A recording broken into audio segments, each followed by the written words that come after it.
who benefits from residential treatment?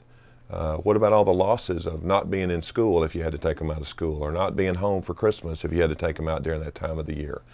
And so when you look at, there is a basic kind of fork in the road of a decision tree of if you've tried a lot of things before, if you look at this bear and you think my BB gun's too small to shoot this bear, it's not going to work without getting them out of the loop. Who benefits from treatment are the boys. If they don't go to treatment, it doesn't change. And let me give you what I'm meaning by that. The 30-day program that has been perennial throughout treatment for decades was never started based on research, what the client needed, what was best for the patient in the hospital, et cetera. It was actually started by armed services when they would have a soldier who had an alcohol problem, and they had built into their system a 28-day furlough.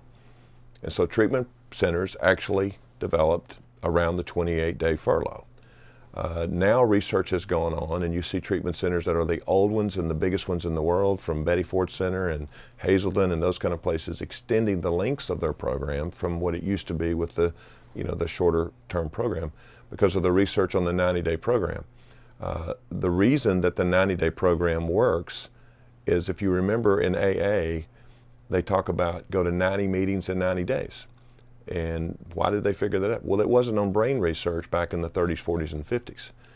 It was on, they saw that people who went for 90 days were more likely to not relapse, and people that went 90 days without relapse were more likely to stay on track. So you can kind of look at a person who is not going to be able to not use again, that gets out of the loop and goes to treatment for 90 days or more. Their brain is going to have a healing or a change or a shift, whatever word you want to put into it, in 90 days that it would not have in the 30 days.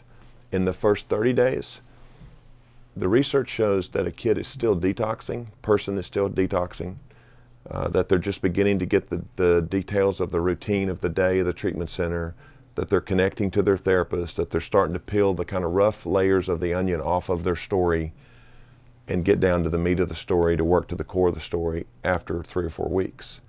And so if a parent is taking their son to an outpatient therapist and he's seeing that son 1 hour or 2 hours a week, 1 hour a week in session is 167 hours out of session.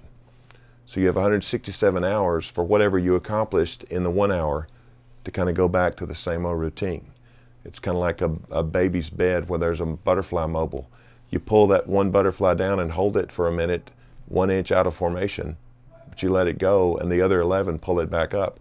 That's what happens with a 1 hour week of an individual session and 167 out.